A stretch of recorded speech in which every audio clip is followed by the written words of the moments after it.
Pourquoi l'homme se décourage-t-il? Parce qu'il n'a pas confiance parfaitement en lui-même et la relation qu'il a avec l'intelligence en lui, c'est-à-dire l'ajusteur de pensée. Si l'homme avait une relation plus étroite avec l'ajusteur de pensée, le siège de son intelligence de la vie serait plus présente et les chocs de la vie ne pourraient le bouleverser avec autant de force, car il aurait, sinon le support d'une vie facile pour le moment, au moins le support d'une intelligence qui lui ferait connaître la raison de ses difficultés. Il lui montrerait qu'il y a toujours un horizon pour l'être humain qui communique avec l'intelligence réelle. L'homme se décourage car il n'a pas conscience de sa vie, du point de vue de son intelligence réelle. De sorte qu'il n'a conscience de la valeur de sa vie que du point de vue de son intellect, et dans l'intellect, il n'y a pas d'intelligence réelle, car cette dernière ne se manifeste que sur le plan supramental. Alors si l'homme ne possède pas d'intelligence réelle, quelque minime ou imparfaitement perçue qu'elle soit, il est évident que son intelligence rationnelle ne pourra supporter le trop-plein d'échecs que met constamment la vie à sa portée. Se décourager, c'est normal chez l'être inconscient, car il n'a pas la pleine mesure de lui-même. Il ne fait face qu'à la mesure de la vie qui s'abat sur lui. Mais lorsque l'être se conscientise et qu'il commence à vivre de l'intelligence réelle, il perd petit à petit la capacité de se décourager, car il découvre graduellement qu'en se conscientisant, sa vie s'ouvre, c'est-à-dire qu'elle se comprend mieux, ce qui lui ouvre une porte sur l'avenir, porte dont il ne connaît pas encore le contour véritable, mais dont il ne peut plus nier l'existence. Le découragement est alors impossible, car il y a trop d'intelligence dans l'homme, et l'intellect ou la raison s'efface devant l'évidence de cette conscience nouvelle, qui change la perspective de la vie et qui pousse l'homme plus loin vers lui-même, où il découvre le jeu de la vie, qui avait auparavant créé les conditions émotives et rationnelles du découragement. En un simple mot, le découragement, c'est l'aveuglement qui afflige l'ego de l'homme, alors que la vie s'abat avec excès, semble-t-il, sur ses épaules.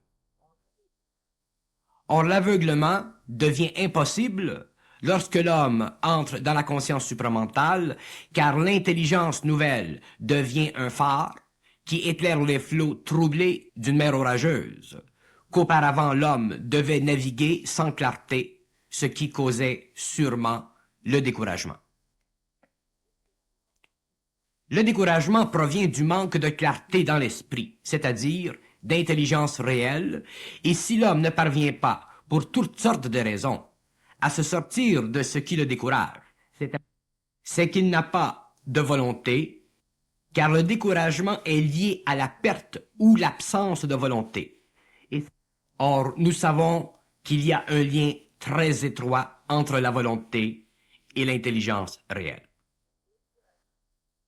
Le découragement sert les forces de vie, car il permet de réorienter la vie de l'homme, en le faisant suffisamment souffrir pour qu'il exerce sur le plan matériel sa volonté et son intelligence. Autrement dit, l'expérience du découragement vécu et souffert par l'homme est une pression créée par les forces de vie pour qu'il aiguise son sens de la réalité et devienne plus mûr, c'est-à-dire plus intelligent et plus volontaire, dans le vrai sens du mot. Car ce n'est que lorsque l'homme possède cette maturité qu'il peut être plus créatif dans la vie, au lieu de la vivre d'une façon mécanique et totalement inconsciente. L'être qui se décourage ne voit pas la fin de sa souffrance, et s'il est inconscient, ne peut voir la fin de sa souffrance. Mais l'être conscient sait qu'il y a fin à sa souffrance, et il peut aussi savoir pourquoi il y a souffrance, mais sans pour cela pouvoir y mettre fin à volonté, car les conditions optimales de vie n'ont pas encore été établies. Et le fait de savoir qu'il y a fin et but à la souffrance transfère l'énergie de cette souffrance du plan émotif au plan mental. Et c'est ce transfert qui permet à l'être conscient de dépasser la souffrance qui accompagne le découragement et d'en voir la raison d'être, même s'il la refuse, car il y a suffisamment de clarté dans son esprit pour réaliser que déjà, le fait qu'il soit conscient a changé sa vie pour une nouvelle vie dont il ne connaît pas encore le dénouement, mais dont il comprend de plus en plus la condition personnelle. Se décourager entraîne l'être inconscient à perdre le contrôle sur son émotivité et à se laisser aller, car il n'a plus la force de combattre, car il n'a pas d'ennemi interne. Il n'a que des événements qui bousculent sa vie. Mais lorsqu'il se conscientise, ce ne sont plus les événements de la vie qui sont l'ennemi, mais les forces de vie internes. Mais il réalise aussi à la fois que l'ennemi interne est en fait l'ennemi de ses faiblesses. Et lorsqu'il a appris à combattre l'ennemi interne, qui œuvre contre ses faiblesses pour les éliminer, cet ennemi devient sa force véritable et son intelligence et sa volonté éventuelle. Il n'y a alors plus de découragement possible ou imaginable, car les faiblesses ont été éliminées et remplacées par l'intelligence réelle et la volonté réelle. Le découragement représente une forme d'aliénation mentale et émotive vis-à-vis une condition quelconque, que l'ego ne peut envisager, supporter, parce qu'il n'a pas une suffisance de compréhension détachée de ses sentiments. Il ne peut fonder sa vie que sur ce qui lui arrive, au lieu de voir que ce qui lui arrive peut être traité de façon intelligible s'il a suffisamment de clarté d'esprit, lui permettant de comprendre le but et la raison de l'événement, ou de la condition qui l'afflige. Il est évident à l'ego conscient que tout événement ou condition pénible de la vie se renverse avec le temps, pourvu qu'il ait suffisamment de volonté et d'intelligence pour le renverser. Mais renverser une condition de vie ou neutraliser le choc d'un événement difficile requiert de l'intelligence. Ce n'est que par le biais de cette intelligence que l'homme a accès à la raison derrière la cause du découragement. Si l'homme vit dans le vacuum de son esprit, s'il n'a comme outil que son intellect et ses émotions, il est évident que le découragement sera amplifié par l'émotivité que soulève la condition ou l'événement. Mais s'il a contact avec l'intelligence en lui, le poids sera supporté par l'ego, car déjà il comprendra que l'événement ou la condition servent à le rendre plus conscient, c'est-à-dire plus imperméable à toutes sortes de situations qui peuvent créer le découragement dans l'avenir.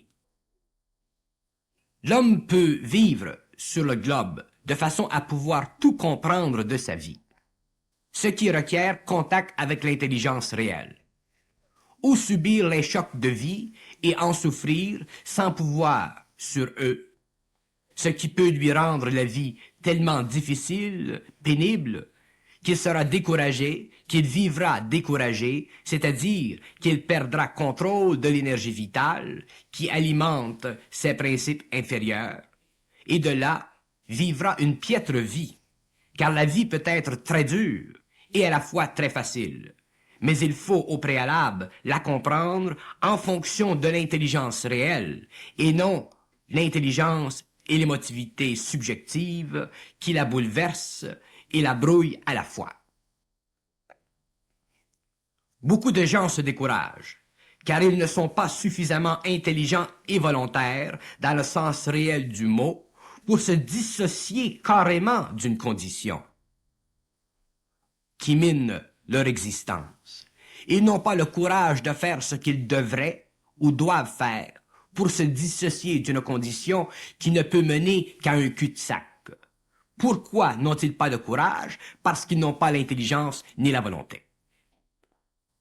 D'abord, ils n'ont pas le courage, car ils n'ont pas l'intelligence, et ne peuvent percevoir la subtilité de l'intelligence en eux, qui leur donnerait gratuitement la clé à la résolution de leurs problèmes, et cette clé est enfouie dans leur émotivité.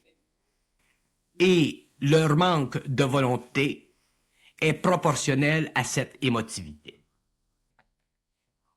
L'ego voit bien qu'il y aurait une solution, mais il n'a pas le courage de l'appliquer.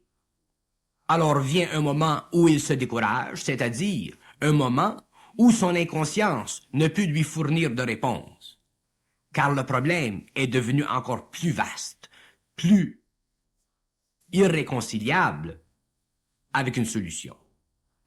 S'il n'a pas de réponse, il perdra de plus en plus d'énergie, et c'est cela le découragement. C'est une perte d'énergie mentale et émotive, et seule l'intelligence réelle peut trancher la question, au-delà de la raison et de l'émotion, puisqu'elle ne fait pas partie de la personnalité subjective.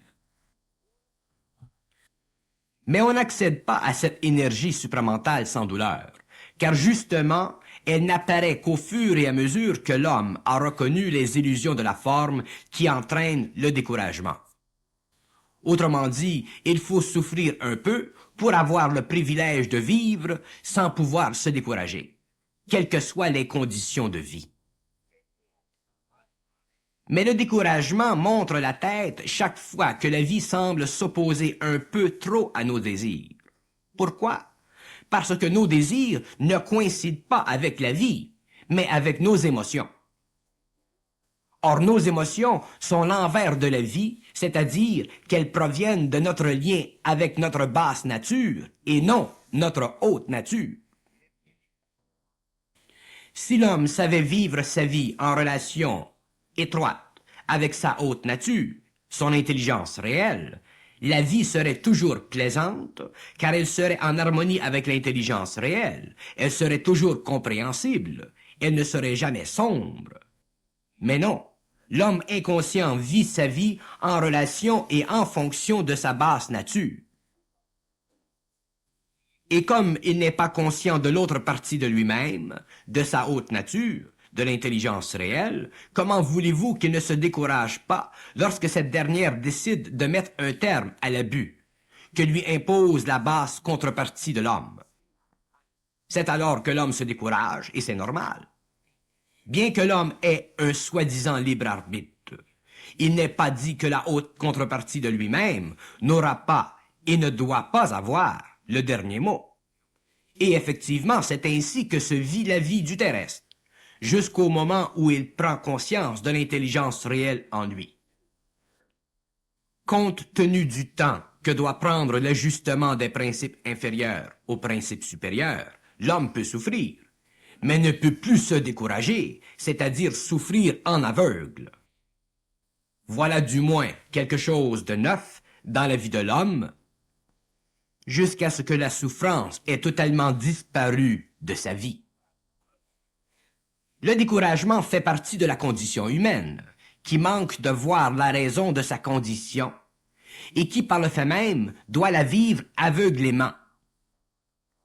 La vie n'a d'intention pour l'homme que lorsqu'elle est vécue selon son intelligence réelle, sa loi vibratoire, la loi de son énergie.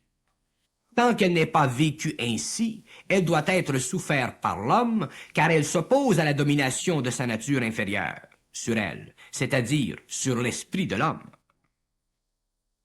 Le découragement reflète le conflit entre la nature inférieure et la nature supérieure chez l'être humain.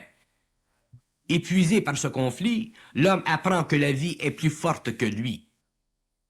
Mais ceci n'est pas une solution, car l'homme doit être aussi fort que la vie, c'est-à-dire qu'il doit être dans l'intelligence de la vie, s'il veut la vivre avec force, c'est-à-dire librement et sans souffrance. Mais ceci requiert qu'il y ait harmonie entre le haut et le bas. Voilà ce que signifie conscience supramentale. Que l'homme inconscient se décourage lorsque la vie le contrarie trop dans son expérience, c'est normal, car il n'est pas dans l'intelligence de la vie, c'est-à-dire qu'il n'a pas accès à l'intelligence qui seule peut lui faire réaliser le bénéfice d'une condition difficile et temporaire. S'il doit vivre seul le découragement, sans l'aide de l'intelligence, il est évident que la perte d'énergie peut continuer à se faire et le mener à la dépression au pire. Mais ce n'est pas la condition absolue de l'homme de vivre ses difficultés seul, puisque l'homme a le pouvoir de communiquer avec l'intelligence et se voir expliquer catégoriquement la raison de son passage difficile. S'il fait ou vit cette communication, il ne pourra jamais perdre plus d'énergie que son niveau de conscience le lui permettra, car déjà, la communication avec l'intelligence nourrit ses principes inférieurs, pourvu qu'ils soient suffisamment évolués pour absorber l'énergie de cette intelligence. S'il n'est pas suffisamment évolué pour absorber cette énergie, sa condition psychologique pourrait se rempirer, car il ne pourrait plus en sortir ou faire marche arrière. De sorte qu'il se verra obligé de vivre son découragement jusqu'au bout, c'est-à-dire jusqu'à ce que les forces de l'intelligence en lui aient ouvert ou forcé l'ouverture d'un canal pour qu'il puisse se réconcilier avec la vie. Lorsque l'homme est inconscient, il a l'impression que la vie s'exécute en fonction de ce qu'il fait et pense. Lorsqu'en fait, la vie s'exécute à travers ce qu'il fait et pense.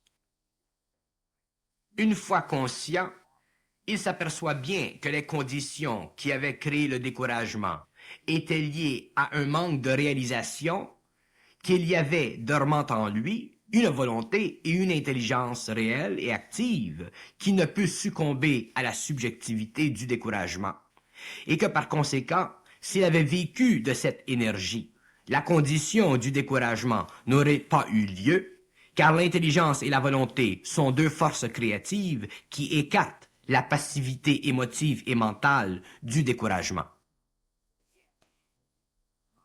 Le découragement, c'est le délire de l'intelligence subjective de l'homme. C'est la perte d'intelligence réelle, au moment même où elle devient essentielle. C'est la disconnexion entre l'homme animal et l'homme réel. C'est le doute qui pousse l'homme contre le mur de ses possibilités. C'est la victoire de l'émotion et la paralysie de l'intelligence.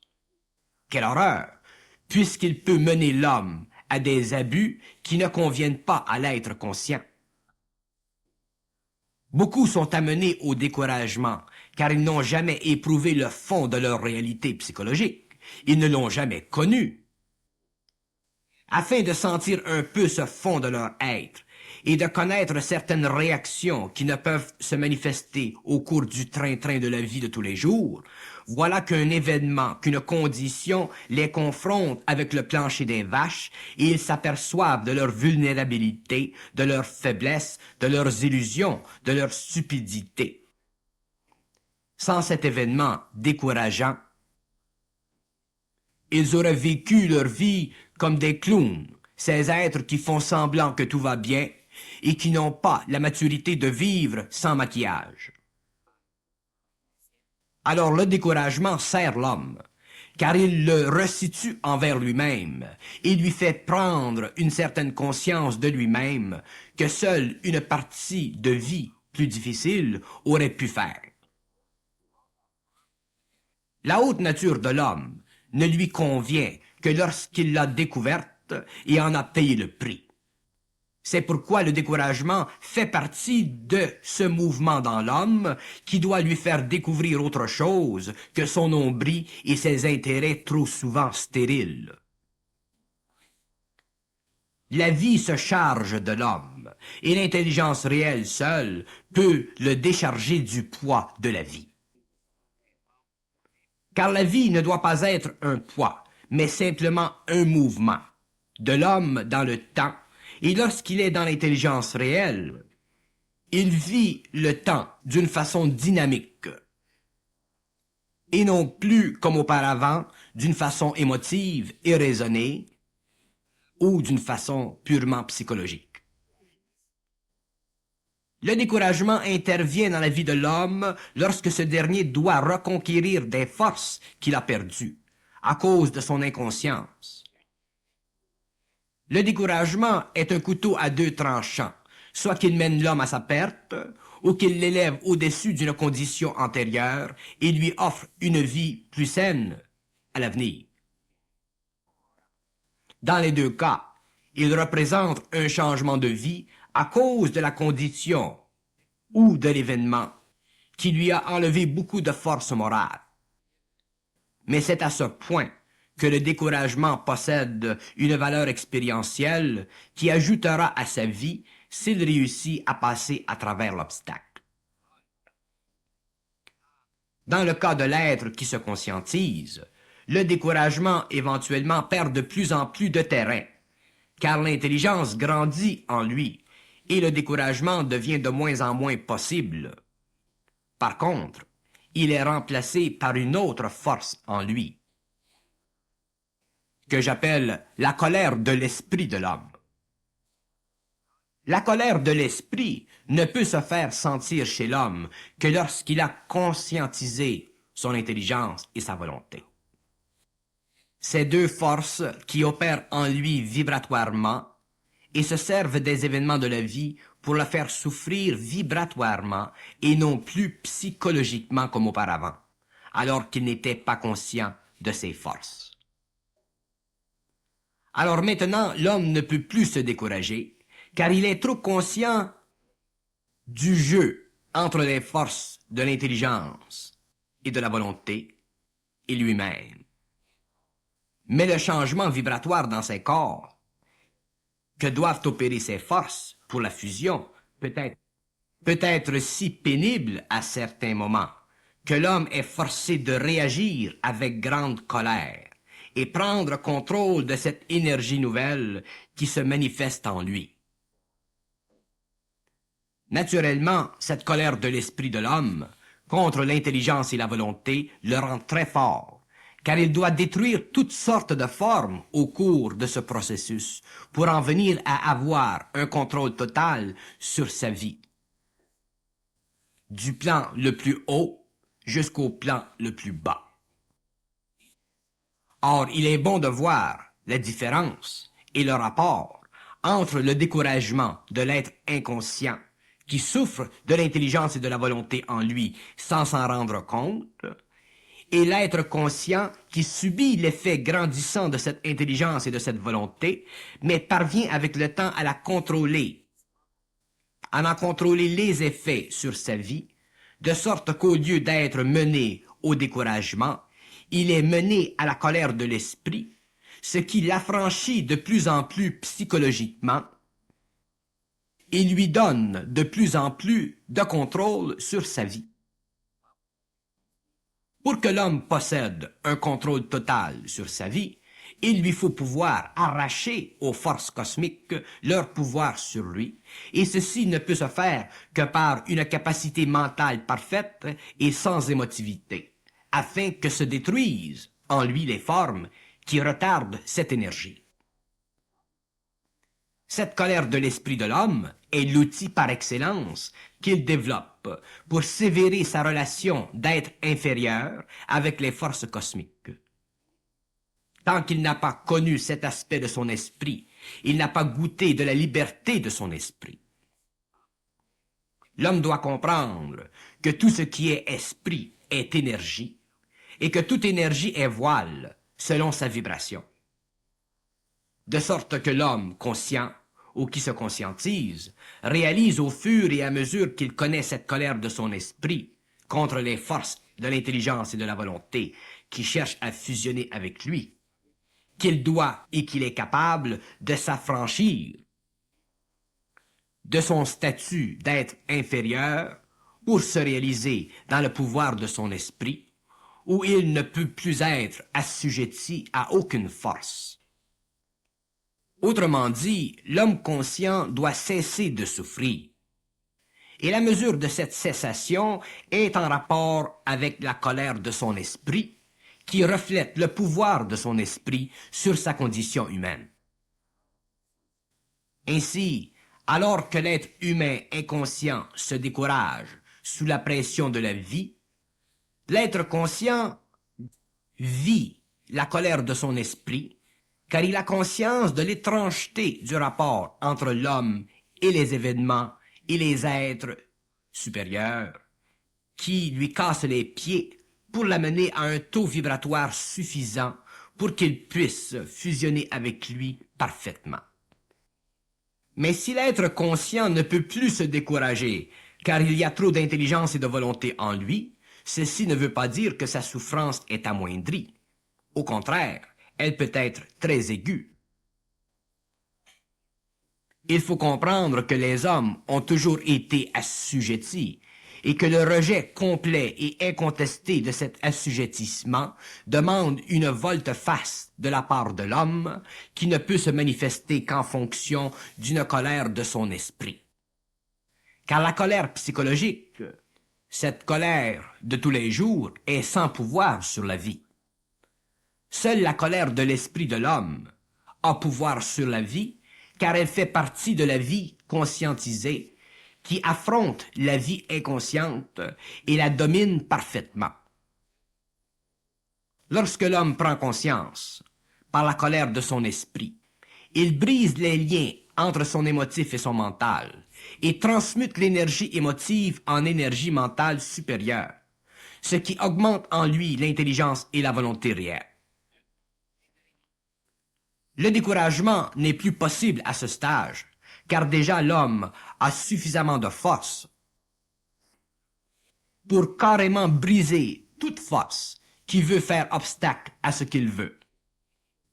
Il faut remarquer que ce qu'il veut ne fait plus partie de son corps de désir inférieur, mais de sa volonté consciente, grandissante et de plus en plus puissante. L'homme commence alors à s'affirmer dans la vie et il ne peut plus la subir. Il commence à savoir ce que veut dire être libre. Le découragement ne peut plus l'atteindre, quelle que soit la situation, car il n'a plus d'émotivité subjective qui affecte sa volonté réelle. Il voit clair et agit avec force. Il entre dans sa destinée et sort d'un plan de vie curieux et sans intelligence créative. Au lieu d'être élève, il devient maître de lui-même. La vie commence ici. Tant qu'il peut se décourager, c'est qu'il n'a pas soulevé en lui-même, son niveau, les forces universelles qui doivent le servir une fois pour toutes et pour toujours. C'est la fusion du mortel dont je parle. Fusion qui lui donne le pouvoir sur la vie et les conditions de la vie. Si l'être humain inconscient peut se décourager, car il n'a pas conscience de son esprit et du pouvoir de son esprit sur les événements de la vie, l'être conscient, par contre, prend conscience graduellement de ce pouvoir de son esprit sur les événements, et plus le temps passe, plus il prend conscience de ce pouvoir, et c'est cette prise de conscience que j'appelle la conscience atomique de l'homme. La conscience atomique de l'homme commence à se manifester en lui petit à petit lorsqu'il commence à réaliser subtilement, au début, un sentiment d'invincibilité. Or, ce sentiment d'invincibilité fait partie de la descente en lui de l'esprit de son rayon et de sa connexion avec son propre esprit. Cette pénétration est pénible pour l'homme à cause de la très haute vibration du rayon, et c'est ce phénomène qui crée en lui la souffrance, autrement dit, qui force l'homme à entrer dans la colère de son esprit. Le développement de la conscience atomique se fait petit à petit, car il affecte tout chez l'homme, le mental, l'émotif, le vital et le physique. Comme le physique est plus dense, c'est ce plan qui est le plus affecté, et c'est pourquoi les organes du corps matériel subissent un choc qui, s'il n'était pas surveillé par les intelligences qui veillent à la progression de la fusion, subirait des dommages irrémédiables. Qu'il y ait relation entre la colère de l'esprit de l'homme et le développement de la conscience atomique est une des grandes découvertes de la psychologie de l'intelligence supramentale. Cette compréhension des mécanismes de la conscience de l'homme ouvrira grandes les portes de l'immortalité.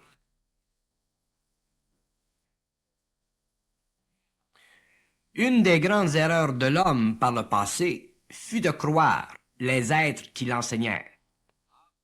Naturellement, il ne pouvait en être autrement, car l'homme ne devait être instruit qu'après l'enseignement. Afin justement de pouvoir rejeter entièrement l'enseignement et ne souffrir que de la colère de son esprit. Car l'enseignement ne pouvait faire connaître à l'homme la colère de son esprit, puisqu'il devait servir à maintenir l'ego dans une forme suffisamment spirituelle pour que la civilisation puisse se développer et se répandre sur le globe. Maintenant que ce but est largement atteint, l'homme ne peut plus vivre d'enseignement. Il doit être instruit, et cela non pas pour le bénéfice de la civilisation, mais le bénéfice de l'homme, de l'individu. L'homme devra dépasser le découragement, car son esprit devra se manifester en lui, afin de permettre la descente de l'énergie du rayon en lui, pour que ces principes ne soient plus affectés par les conditions planétaires de la vie. Tant qu'il pourra être découragé par les forces de vie,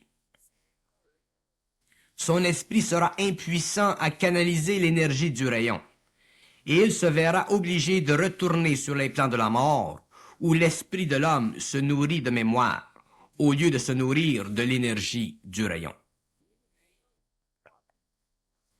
L'esprit de l'homme est une force, c'est-à-dire une énergie parfaitement présente dans les terres de vie. Lorsqu'il n'est pas conscient de son esprit, lorsqu'il ne peut vivre de l'énergie de son esprit, l'être inconscient est forcé de vivre de la mémoire, de l'émotivité et de la pensée subjective, et alors il lui est impossible de reconnaître la différence entre le monde de la mort et les terres de vie où évolue l'immortel. L'énergie de son esprit est trop faible, de sorte que l'intelligence de l'ajusteur de pensée ne peut lui servir afin de passer outre les sphères astrales de l'illusion. L'expression de l'énergie de l'esprit est l'expression de l'intelligence et de la volonté cosmique par harmonisation des principes inférieurs avec le rayon. Or, le rayon est l'expression de la pénétration de l'énergie de l'intelligence et de la volonté et de l'amour dans l'homme. Mais l'homme doit être préparé vibratoirement à recevoir cette énergie, car elle ne peut venir à lui pour qu'il s'en serve que lorsque les formes dans son esprit ont été brûlées, brisées, détruites par l'énergie du rayon. C'est pourquoi la fusion est si longue pour l'homme, car son esprit ne peut vivre sans un minimum de forme, sinon il se découragerait à un point tel que la destruction de son corps matériel s'ensuivrait. Mais dès qu'il prend conscience vibratoire et délaisse la conscience psychologique, il peut de plus en plus supporter de vivre sans le support de la forme, car son esprit est de plus en plus harmonisé au rayon, ce qui lui assure de progresser vers la fusion sans danger. Le développement de la conscience atomique de l'homme ne peut s'opérer que lorsque ce dernier a pris conscience de son esprit. Et cette prise de conscience se fait sentir par la colère qu'il vit lorsque l'énergie du rayon frappe les couches inférieures de son être. Cette colère est tellement grande chez lui qu'elle réfléchit proportionnellement l'état supramental de sa conscience vis-à-vis l'état inférieur. Plus l'état supramental est avancé, plus la colère peut être forte, de sorte que son état inférieur graduellement laisse place à une conscience totale et sans faille, le vide. Plus le vide se fait chez l'être conscient, plus il avance vers l'éther, le monde de son esprit libéré de la forme. L'incompatibilité du découragement avec la conscience devient de plus en plus évidente pour l'homme, dès que la colère de son esprit a remplacé le pouvoir de ses sentiments sur son intelligence. Dans le fond de la réalité humaine, l'être humain est un géant qui ne connaît pas sa force, car il n'a jamais su comment la faire vibrer en lui. Alors le géant, quel homme, devait subir pendant des millénaires l'impuissance jusqu'à ce que l'esprit du géant puisse se manifester en harmonie avec la partie supérieure de sa nature. Sinon son gigantisme aurait détruit plutôt que créé. Rien n'est plus dangereux qu'un géant stupide, car il se sert de sa force pour dominer au lieu de s'en servir pour créer. Voilà pourquoi le géant dans l'homme n'a jamais été libéré, car cette libération nécessitait qu'il y eût d'abord conscience intelligente, plutôt que conscience inférieure, dominée par une gamme inouïe de sentiments inférieurs. L'avènement de la conscience supramentale sur la Terre déchirera le voile qui sépare l'homme faible ou faussement fort de l'homme réel et puissant dans son esprit. Et cette déchirure du voile élèvera tellement l'esprit de l'homme que ce dernier brisera les chaînes de l'existence pour ne se conformer à rien qui ne se conforme à lui par harmonie vibratoire. C'est pourquoi cette condition de l'homme nouveau ne sera réalisable que le jour où il pourra, de sa propre volonté, pénétrer le monde de l'intelligence et œuvrer dans ce monde d'une façon totalement libre, de sorte que son passé, son ignorance et son découragement devant la pression des forces de vie sur sa conscience impuissante ne fera plus partie de son expérience, car son esprit aura enfin commencé le grand voyage de retour vers l'origine de tout ce qui n'est pas expérientiel. Le découragement n'existant plus devant la vie, et l'esprit étant libéré du poison de la forme existentielle, non comprise, l'homme mettra les pieds dans une dimension du réel qui fera de lui un être supérieur, un être au-dessus et au-delà de l'homme, le surhomme. En attendant, il y a des règles que l'homme peut vivre, règles qui peuvent l'aider à comprendre la nature du découragement. Et une de ces règles est celle-ci, c'est que tout ce qui se passe, toute pression dans la vie de l'homme n'est qu'un jeu imposé à son ego pour transformer son corps mental ou son corps émotionnel, ou son corps vital et physique. Et si l'ego est suffisamment intelligent, c'est-à-dire que s'il peut voir le jeu de l'esprit, il ne se fait pas piéger par cette constriction, par cette pression qui s'opère en lui, mais se met dans une sorte de neutralité, dans une sorte d'attente, et s'il a le pouvoir de communiquer avec l'intelligence, il a d'autant plus le pouvoir de comprendre ou d'avoir un peu un éclaircissement sur la situation. Mais dès qu'il se prend au sérieux, dès qu'il prend la situation de pression, la condition de vie, comme étant une condition qui n'a pas d'ouverture, il se découragera il perdra confiance en lui-même et automatiquement, il perdra de l'énergie. Et cette perte de l'énergie ouvrira en lui toutes sortes d'autres faiblesses et l'homme ne pourra plus vivre sa vie d'une façon normale, d'une façon naturelle. S'il est conscient, s'il est plus ou moins conscient, il verra ce jeu et il verra à travers le jeu. Et lorsqu'il aura vu à travers le jeu, il verra que se décourager fait partie de la partie animale de l'homme. Il n'est pas digne de l'être humain qui va vers un plus haut niveau d'évolution, vers un plus haut niveau d'intelligence et de conscience.